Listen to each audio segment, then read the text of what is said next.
love Pokemon just as much as the next guy, but I think we can all agree that sometimes their packaging can be a little wasteful. In this video, I'll show you how to turn these old Pokeball tins into new Pokemon murals.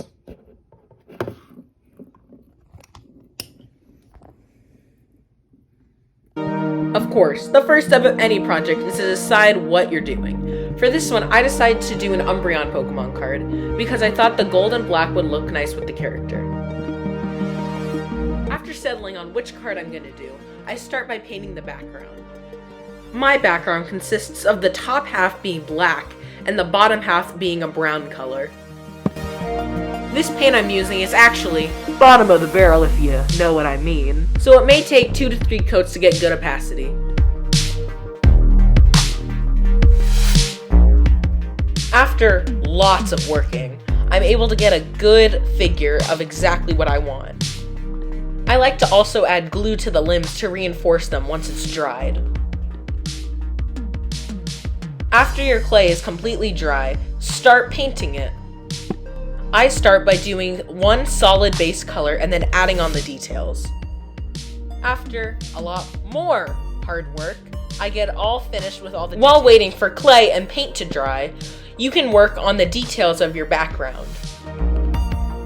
Here, I'm painting a big moon, and after that dries, adding another layer and then doing detail work.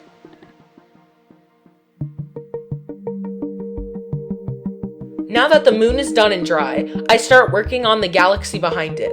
I add other colors like blues and purples to add depth and shading.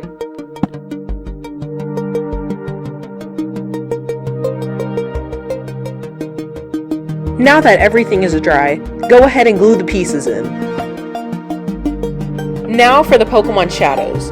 Start by drawing out the first one, cutting it out and painting both sides black. Then when dry, blend in the other color. For Pinsir, that color is brown. Cut it to a curve and glue it in, letting the shaded part face away from Umbreon. Now for the glamour shots.